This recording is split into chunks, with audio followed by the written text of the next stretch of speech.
Welcome to Talk+Water, the podcast that takes a deep dive into the world of water with those making waves. My name is Todd Votteler, and I'm your host for Talk+Water. I'm also the editor-in-chief of Texas+Water and the Texas Water Journal. You can sign up for Texas+Water by visiting texas+water.org, and you can sign up for the Texas Water Journal at texaswaterjournal.org. Both publications are free. My guest today is Dr. Rosario Sanchez. Rosario is a senior research scientist for the Texas Water Resources Institute at Texas A&M University, where she works on the Transboundary Aquifer Assessment Program that is integrating research and data on transboundary aquifers between Mexico and Texas. Rosario is also the executive director of the Permanent Forum on Binational Waters. And I have to say, Rosario is also our first repeat guest ever. And so, Rosario, welcome and thank you for being part of Talk+Water. Thank you, Todd. I didn't know I was the first repeat. Well, I didn't want you to get too nervous, so I didn't tell you that in advance. So, okay. so yeah. Oh my God. So let's start out with your background in water. How did you first become involved with water? It was a lucky day. I have to be honest, I didn't dream about this. I didn't dream about being involved in water. I didn't actually was interested in the topic until I got the opportunity to enroll in a PhD on Texas A&M University.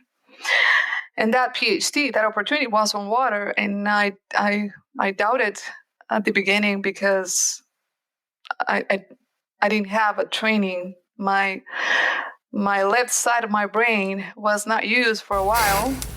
I mean, my master's degree and bachelor's degree is on international relations and diplomatic studies. So I used to focus on something else, more social and political and economical aspects of the relationship between Mexico and the U.S. And then when I started water, I started using that side of the brain that I haven't used for a while, and it cost me a lot. It's not as simple as you can think. As simple as water is, the complexities that water arise around you and the infinite amount of possibilities that you can do with it, that you can think about it, that you can get in conflict with it are enormous. So I started getting in love with water from the first day. It wasn't easy. I was about to give up in the first 2 weeks just to understand the physics of it. And it took me a while. So from there on, I used my background, my international relations background, to try to look for the strengths on my end and focus that into water now instead of other topics. And that, from there on, when I found that possibility within myself, I found my way. And I found that magic that you found when you said you don't have to work anymore, because that's my passion. That's great. So it really became my passion when I realized that I was able to understand both the science and the policy behind a natural resource. I love it. I was just thinking about what you're saying, and to me, I see this. Over and over again, how people who, or water professionals, they really they have a different thinking process in some ways. And I think it's because of what you were just explaining. I mean, you're forced to use both sides of your brain, maybe where you've been relying on one side of it prior. And that has all sorts of implications about how we do things. And how to understand things too, and not just water itself, but people, right? Because this is all relates to us. That's what we're doing. What we're doing is to improve or capacity or quality of life. So it's at the end of the day, it's just people talking to each other. So you have to understand people in order to understand water too. Right. So let's talk about the permanent forum on Binational Waters. Now, your first podcast we did was about your other focus, the Transboundary Aquifer Assessment Act program, and I encourage people who are interested in that to go back to the earliest episodes of Talk+Water to listen to that podcast. But today we're going to talk about the forum. And so what is the permanent forum of Binational Waters, or on Binational Waters, right? Is it on or of? Of Binational Waters. It is a lot of things. It's very complicated to explain even to myself. But what it really is a space, a virtual space, a platform, a network of experts, scientists, non-governmental organizations, private industry, city, state, binational officials, all levels, all scales of the binational topic in terms of water. So it is really a community of people interested working on transboundary waters between Mexico and the U.S. And the platform gives all kinds of resources for a lot of things. One is to connect with each other. You might think that we are connected because we are on the border. Well, the truth is we're not. We all our efforts, our cooperation efforts related to water tend to be isolated in a region, which is not that bad. The problem is that the impacts on a larger scale are minimized because those efforts are isolated. So the forum tries to integrate, to communicate, to make those efforts greater and with bigger impacts at a border-wide scale. And that's what we need, really, in order to make a difference, in order to overcome the challenges that we're facing in the border in terms of water, just in terms of water. But also, it gives us the opportunity to work together. From the day we started this project until today, I can tell you that those relationships have increased enormously and have helped enormously the communication, not just across the border, but across within the territory of the border, within Texas and Arizona and California and New Mexico. We know what we're doing. We know what we can do. We know who to talk to. We know who to contact on both sides, along and across the border. And that by itself is a great achievement. The second thing that the forum is to disseminate information, explain information, not just scientifically speaking, but also what it means in terms of communities. We want to know what science means for the border communities and what are the risks associated. We want to know about climate change in a way that people understand it. And we call that the socialization of science, basically. And we have that just, a section of that on our website to try to lower down the speech, the scientific speech, so we can actually communicate it to different levels of the society, communities, stakeholders, politicians, all kinds of peoples that you might think we are. The fact that we publish a scientific paper is not enough. We need to be able to get that information to the people that could make a difference in the decision-making process. So that's the second major objective of the forum. We try to put together that research that we have on the border and try to translate it into useful, practical purposes. And that's hard to do, but I think it's worth it. And it has made a difference. On this year that we have working on this, it has made a difference. Or virtual events or coffee breaks or conferences and everything that we have in planning process is supposed to get to that, to get to the people, to integrate ourselves, the people that know a little bit more about what's going on in the border in terms of water and share that with the rest for anything. I mean, you don't know what you can actually reach until you actually translate that science into something useful. So, for purposes of disclosure here, I am on the advisory committee for the forum, which I want to make sure everybody knows. And just listening to your description, it's really very similar in many ways to what was envisioned when a group of us got together to create the Texas Water Journal and then Texas+Water, which was, integrating information and making it much more accessible to the public than it has been in, for example, traditional academic journals. When you look at the Texas Water Journal, and getting this information out not only through a website and through a published article, but also through webinars and other events like y'all have had recently, which we'll get to in a minute.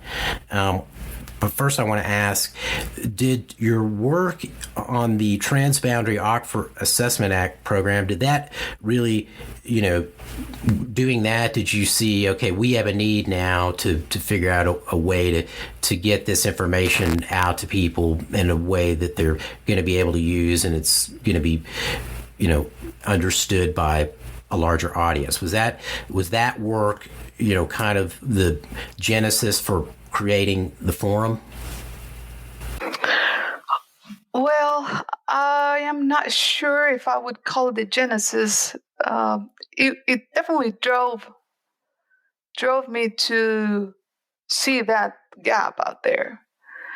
I was having a conversation with Chris Scott from the University of Arizona. He works on Transboundary Aquifers as well. And we were in Mexico. We just joined there for a conference that IMTA, Mexican Institute of Water Technology, was organizing, and they were talking about water security. And they invited me, and they invited Scott and a couple of other colleagues, and we were talking about what we were doing in our end, and from Texas, in Arizona. And I was telling him that we were preparing this conference that we just had a couple of days ago. And he was telling me of another event that they were planning to have in Arizona, and we didn't know about what we were doing until we saw each other in Guanajuato, Mexico. So we realized that we needed to do more than that. That how come we are not doing this together if we are looking for the same objective and the same purpose? And whatever we do, if we do it together, it would have a bigger impact on decision-making process and on the way we see the issues of water resources in the border. So that brought us together into thinking about this. It was him. It was Nicolás Pineda from Colegio de Sonora. It was Ana Elena Centeno from UNAM at the University of Arizona. And we were discussing how can we make this work together. And then I talked to Sam Sandoval, who is our associate director, about this idea, and he definitely jumped in and he said, "Yeah, I mean, let's create something that is permanent. It's not an event, because we were talking about events. Let's call this, series 1 and then series 2 or something." And then I figured let's make something bigger than ourselves. And it includes much more than transboundary aquifers. It's surface water, it's groundwater, of course, but it's environment, it's institutional systems, it's policy, it's legal development. We have all those kind of different profiles in our network. Economics, politics, it's planification, urban development. It's much more than aquifers now. It drove us. The opportunity drove me to that. To see that gap, but really it has gone just above us. It's beyond, and now it's a little monster that is growing for good. And we never expected this kind of response from our colleagues, because we just started loving Like, what do you think about this? What do you think about, doing that? And everybody stopped, the snowball effect. And people started responding like, yes, this is great. Let's do it. Yes, this is great. And I said, well, okay, now we have created a great expectation about this. Now we have to do it. So that's how it was formed. That's how it's growing, and it grows every day. I mean, we have new ideas every day, new people signing up every day, new events, things going on. Now we know every day what we're doing. Right. Across and along the border. And just to clarify, you started out really thinking about transboundary aquifers, and it's now not just groundwater that is a focus of the forum, but surface water as well. And so we're talking about the Rio Grande, Rio Bravo, and also the Colorado. Is it? Yes. Yes. It covers all the border. Okay. From Texas to California. Texas to California, and actually Mexico City too, because Mexico has a centralized system of water resources. So we have people from Mexico City.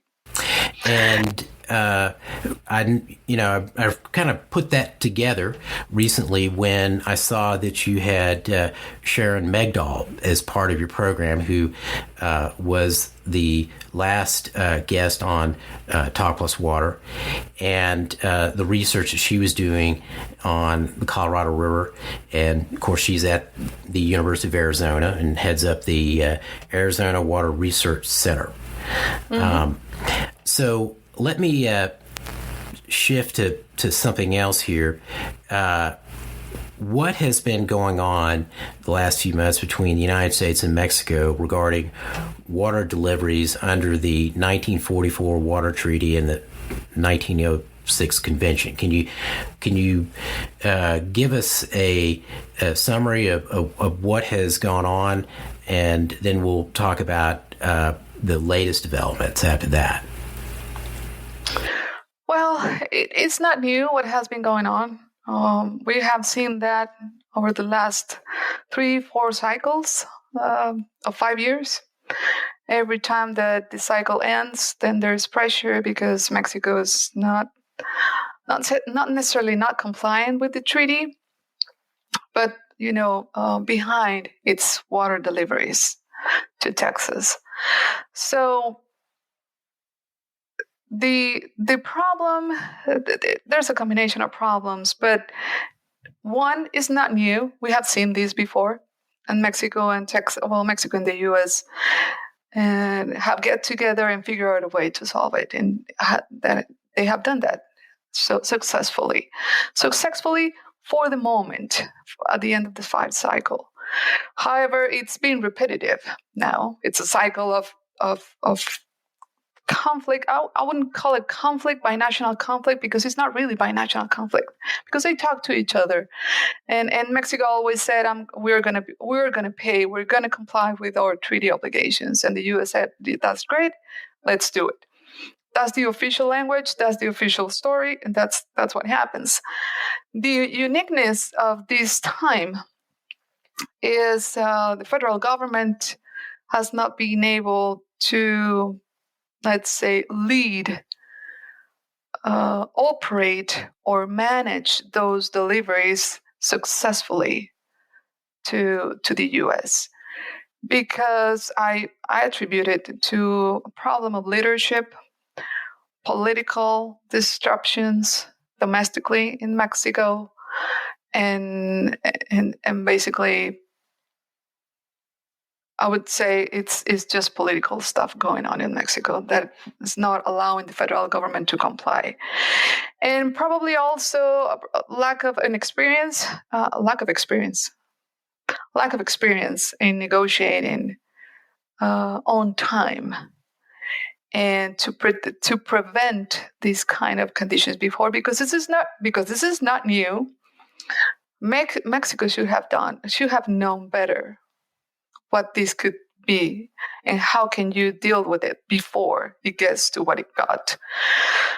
The problem is the reliance on a hurricane, reliance on the weather, that's not good these days, right? We cannot rely on the weather anymore. We cannot rely on a hurricane to fill up the dams so we can pay, and that, and we keep relying on that. And when I say we, because I am Mexican too, I'm American too, but I'm Mexican too, but I understand the other side as well. And that's not good for water management. And that ends up being a ridiculous, what's the word? Ridiculous scene at the end of the day. Yeah. Strategy at the end of the day. And it ended well, and I would say well between what is this? Air quotes? Air quotes. Air quotes. Yeah, because it's okay. Minute 3:25, it's fine. I think it's successful in the way. I mean, they agree on it, so it's successful in a way they agree. It was not disputed. There was not conflict, at least not at binational level. It was domestic level in Mexico, but not across between countries. But minute 3:25 basically puts a little bit at risk downstream users in the Mexico side. So we kind of figured that would be the only way out, because we didn't have a hurricane coming up. The reservoirs didn't fill up as they were expecting, so Mexico had to put at risk a little bit water needs downstream Amistad Dam. But so, one good thing. Go ahead. Well, so just to add some detail in here for people who are not familiar with the treaty and the convention. So every 5 years in this 5-year cycle, the United States is providing a certain amount of water to Mexico, and Mexico is providing a certain amount of water to the United States through different watersheds. And the problem that manifests itself in this last 5-year cycle, or I guess we're still in it, is that there was a disagreement between the federal government in Mexico and state government and water users, irrigators in Mexico, about deliveries from the Rio Conchos. Is that right? The dams there. Yeah, the state of Chihuahua. And so we'll talk about the resolution here in a moment, but I want to make sure that everybody, had that detail who's maybe not been following this issue as closely. Yes, and there was the commentary of Commissioner Jane Harkins, and also there was a publication by Texas Water Resources Institute on, I don't know if you read it or not, but it was like a memory of a very good analysis of what is going on and what the conflict is about, that I recommend reading as well, from Carrie Holloway. So let's make sure people know about those two. The first is the Texas Water Journal published a commentary by the United States International Boundary Water Commission Commissioner Jane Harkins. And so we published her commentary, which we also published in Spanish, which is the first time we've done that.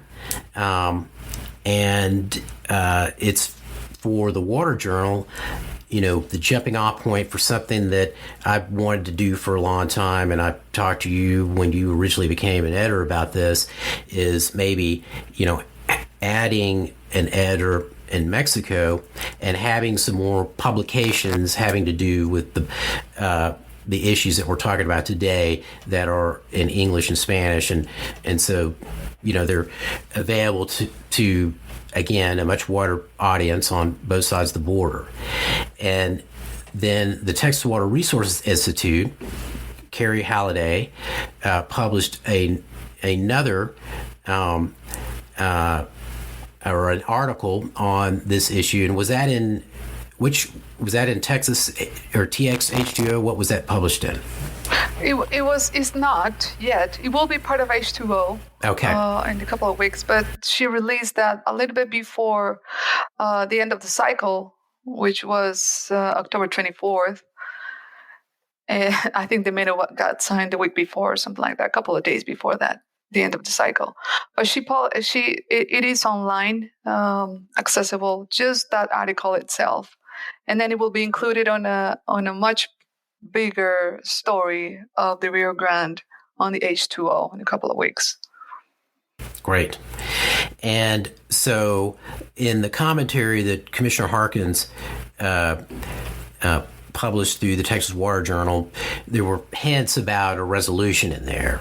And so then eventually, a week or two later, I guess, there was a resolution, at least for this cycle.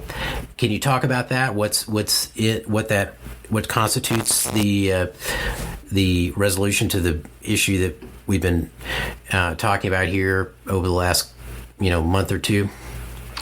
Yes, the resolution is it's a 2-page document. It's not big, like all minutes. Minute 325 is called. It was signed a couple of days before the end of the cycle. I think it was sometime last week.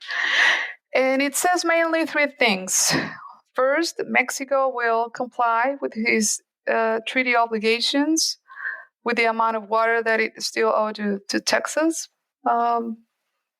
And the way it's going to do it, it will take water from Amistad Dam and Falcon, Amistad. So that water is usually kept for future use for downstream users on the Mexico side. So now that water is going to be used to release to Texas and pay for the amount owed. So that was the resolution. The third point, which is the most interesting one, and I think the forum had something to do with it, hopefully. If not, I'm just pretty happy that it did.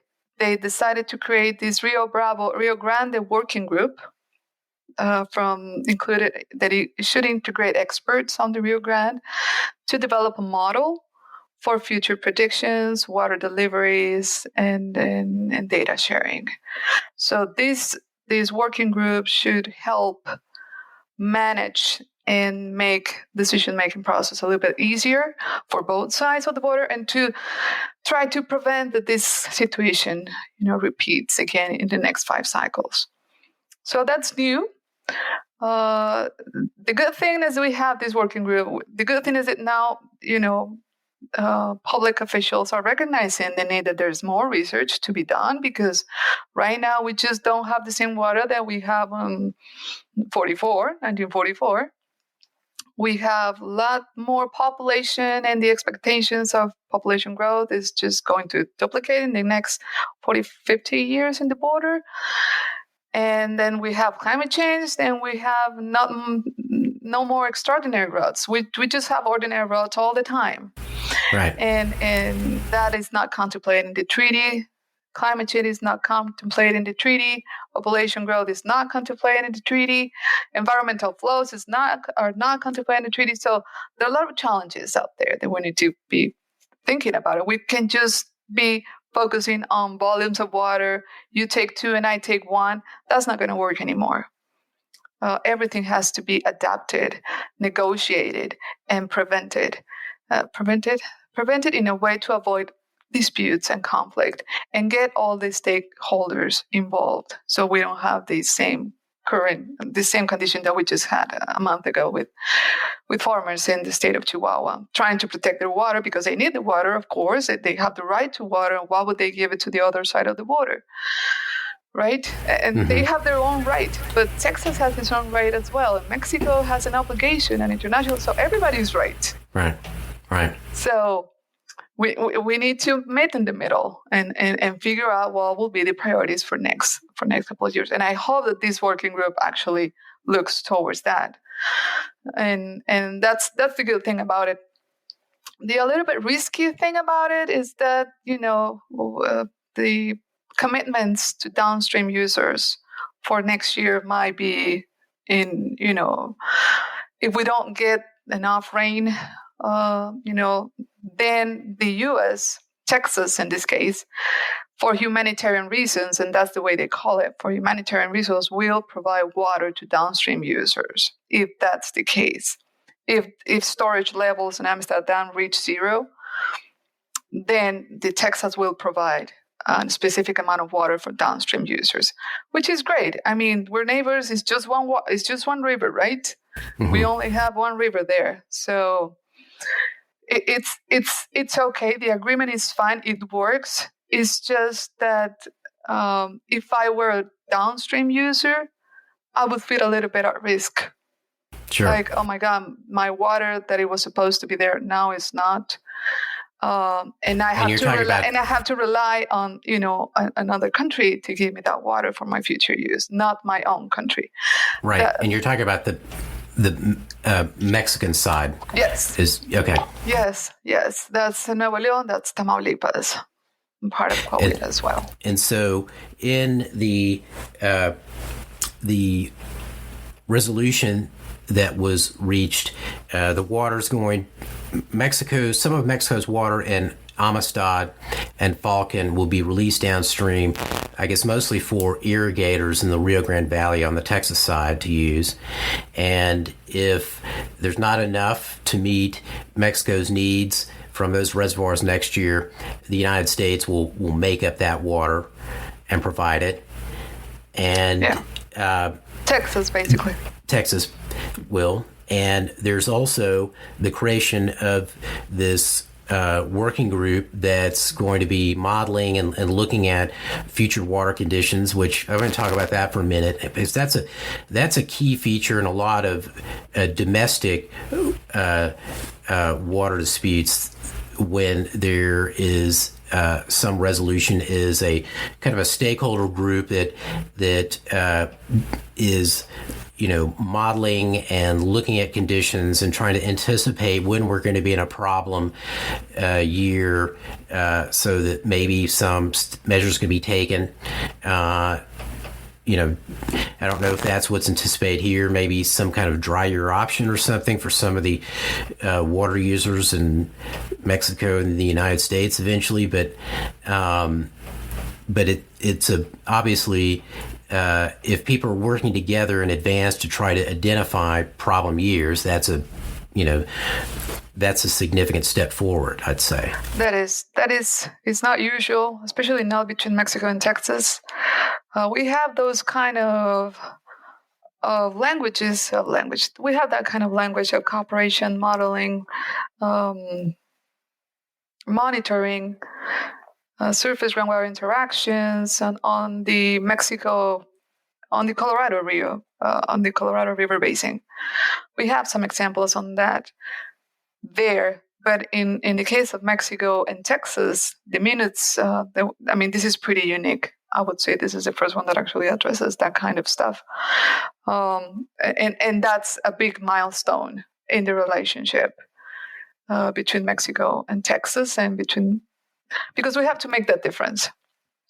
It's not the same, the relationship between Mexico and Texas and Mexico and California or the Rio Colorado basin riparians. It's absolutely different. It's like two different countries. Right. You see a strange phenomenon where people will share, and this is not just the United States, this happens all over the world.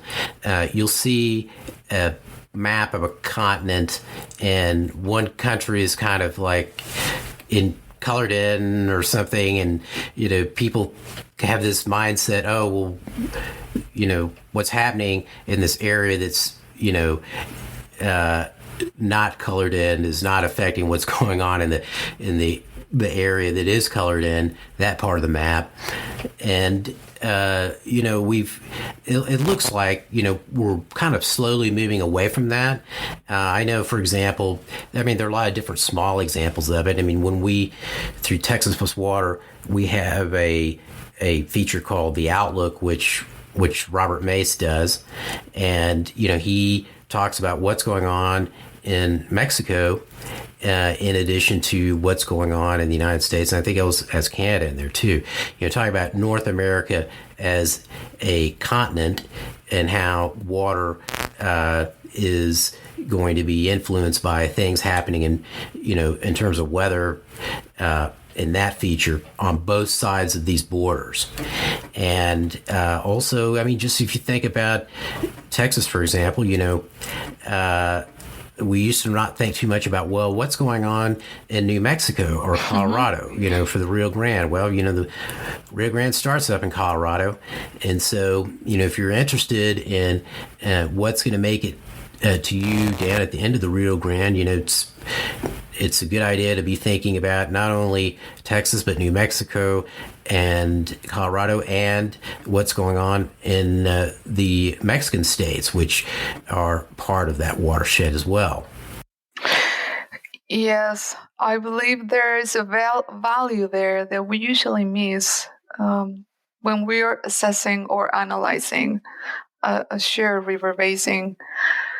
It is the concept, the sharing part of it. I mean, we just don't own it. We belong to it, but we're not the only ones.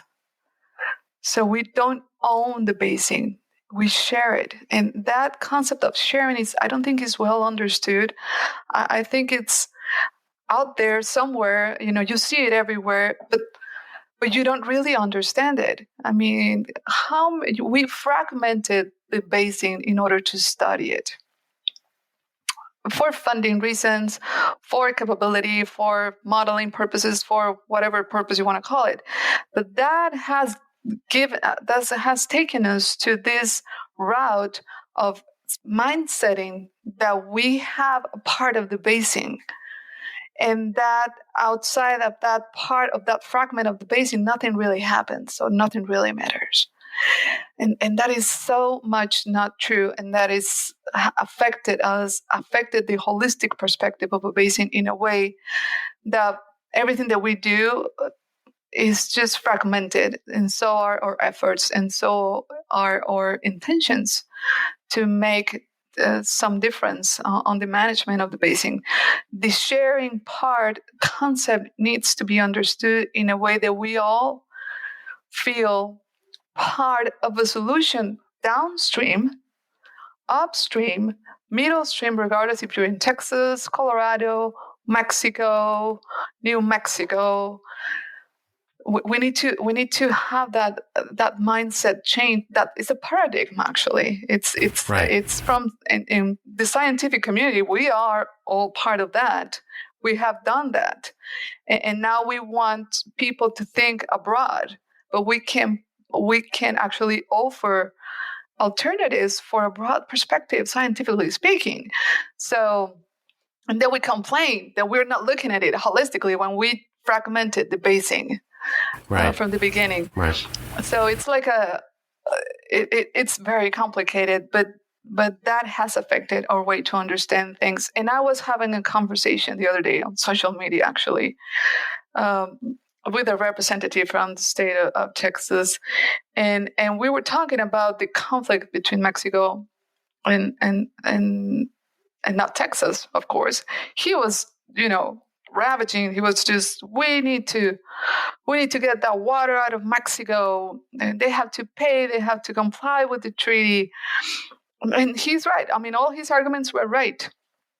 And if they don't, then we're going to hold their water on the Rio Colorado Basin. And I would say, well, that's a very good idea. That would certainly help you get the water.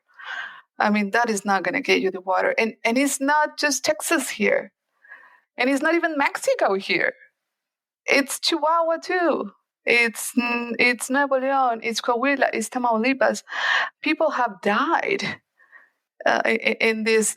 You cannot just block your mind and close one eye and just look at the treaty without looking at what really this means. Because Mexico, all the time, he said, "I will do it, no matter how. I will comply with the treaty. We will get that done." And Mexico tried many times, officially and unofficially, to do it. Not very successfully, not brilliantly done, and not very, well, I wouldn't go just successfully, just say not very successfully. But that type of attitudes, when you close your mind and just look at your own rights, like if the basin belongs to you, or you have rights over the whole basin. That's a misconception of the basin. No, I mean, you have just your rights, but you don't own the basin. So it's a win-win situation or a 0-0 sum game. Yeah. So Yeah. you choose. Boy, it's really complicated when you get down in the weeds. And just going back to Texas, our state, groundwater, the state Supreme Court has said, is owned by the landowner, right? The surface owner. And so that's different than other states in the United States. Everyone, just about. There may be some other states that believe that, but they're not many.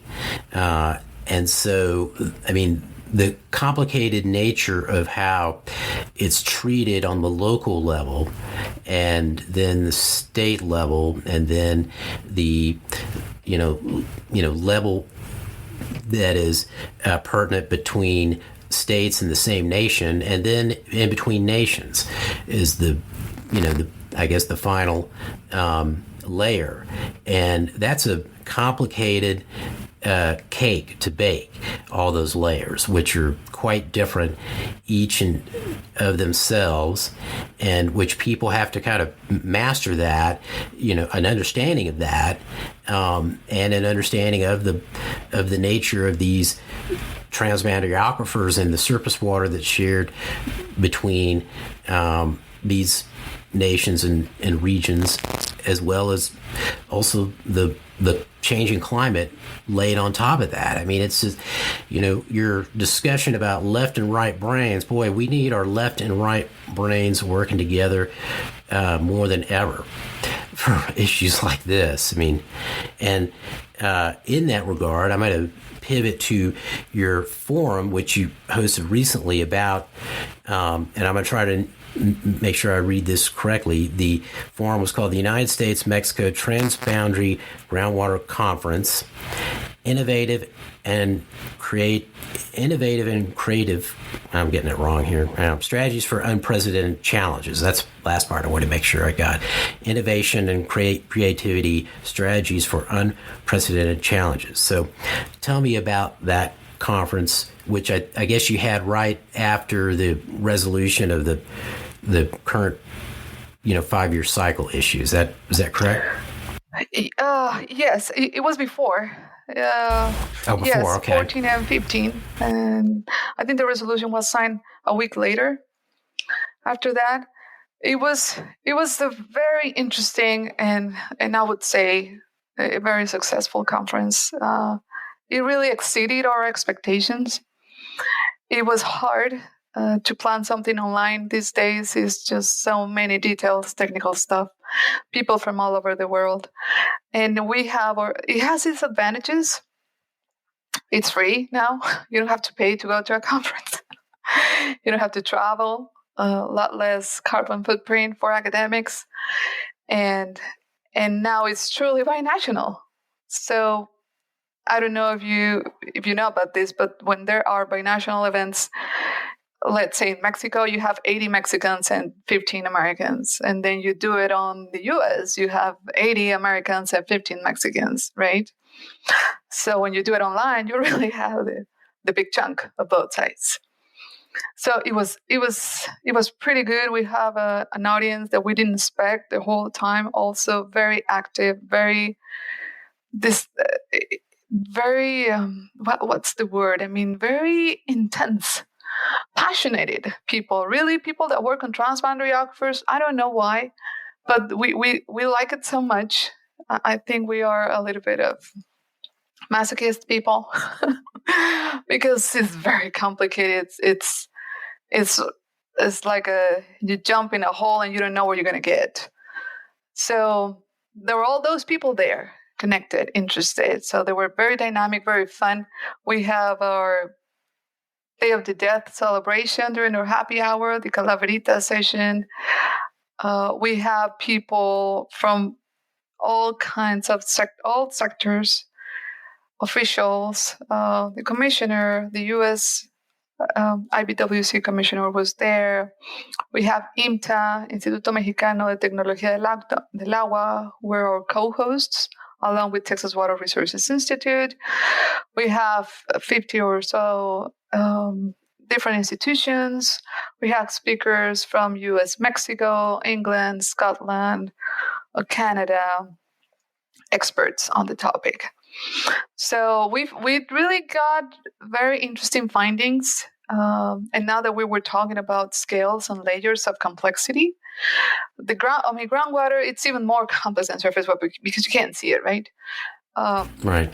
You don't even have a treaty that regulates groundwater. Right. So, and you have aquifers on top of aquifers. You have on top of aquifers. And some of them are good, some of them are bad, some of them, it depends on the lithology of each one. So each aquifer is different. And that's one of the big findings of the conference. And because they are different, then solutions and strategies should start at local level, because that's the only way they make sense. If you start from up down, it might probably not be useful because it won't apply. 80% of your guidelines up down would not apply to your case. So it's rather a bottom up kind of strategy development in terms of managing of groundwater resources in the border. That was one interesting finding. That I was not surprised to see that because there's no other way really to do it. And the successful examples in the world, that's the way they work, a local level.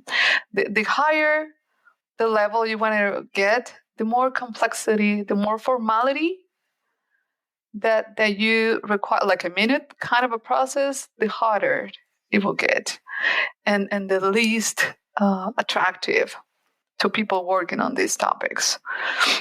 I published a paper on that last year between Mexico and Texas on how should we, or what stakeholders think about how can we manage transboundary water resources in the border. So my findings and the conference findings were pretty aligned, so I felt pretty good about it. That means I was not really lying or saying something crazy. People here say it too, so that was good. That was one of the facts. The other good result out of the conference is that there was this great idea brought by, I believe, a colleague on the Mexico side, on UNAM, and they proposed the creation of a binational transboundary groundwater task force that would, its mission will be to integrate, to decide what will be the values that we should concentrate on and give priorities of those values in terms of groundwater management at binational level. And with that mindset or with that mission, then try to specify what will be our priorities in terms of science development, outreaching, community engagement, and communication. So that was the other interesting finding, and I think that has a lot of potential, and we're working on get that done and moving forward.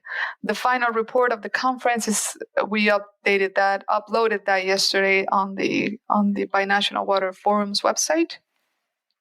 So everybody can see the conferences. If they missed it, they can always go back there. There are English and Spanish versions. So you can always go back to presentations, full videos, the final report, and the questions. There were remaining big questions. That are more like to explore ourselves in terms of our responsibility as academics or experts in the area, and the way forward, which is the creation of this task force that I was telling you about, and the other one, it's a peer-reviewed publication designed, co-hosted, co-coordinated, I guess, by us and IMTA as well, with experts, moderators, speakers on the conference. So it will be a joint effort as well, and see where this, hopefully, the more people you have in a publication, the less the less effectiveness in terms of how far you can get with it. but we're going to try it, and let's see how far we can get to it. Great. So what is next for the forum? Oh, the forum, it's just growing on its own now. we lost control of it, which is great. That's what we need. More events, another program coming out, Science Talks. This has the purpose to promote and disseminate scientific information of early young researchers in the border. So that's coming up. Yeah, we're going to do that every 2 months. The coffee breaks to update on the current conditions, on water conditions in the border. Every time we select a different topic, hot topic that communities are interested in hearing about. And in terms of the forum itself, we want to, we have now over 150 members, over 60 institutions part of it.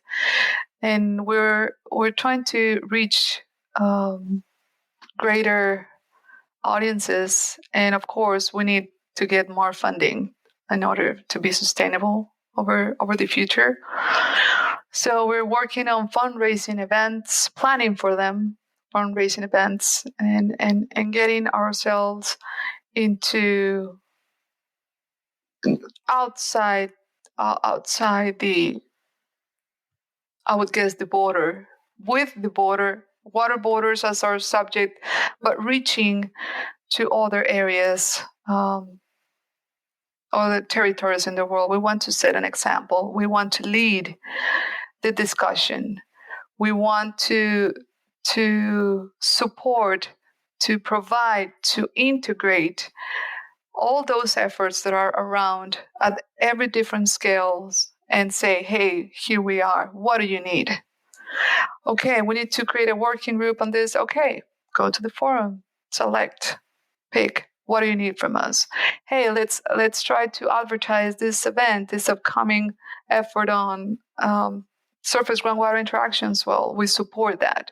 So we're here to support every effort of cooperation, to set the example, to share data, to compromise, and to honor our ethics code, which is basically respect our borders, respect our differences, and work together, because there's no other way really to see any improvements on the water conditions in the border. We have to do it together. Otherwise, it's going to be fragmented and temporary, and we're not going to see anything at systemic level ever if we don't work together.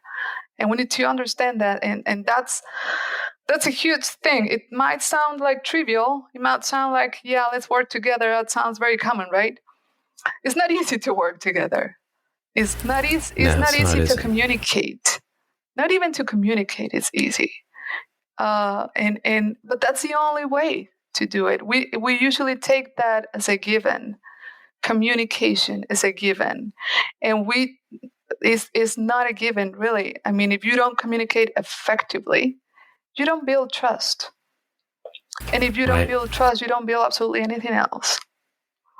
So the forum has a mission to promote that, to facilitate that, and to see that actually that really happens efficiently, to get this into whatever it can be.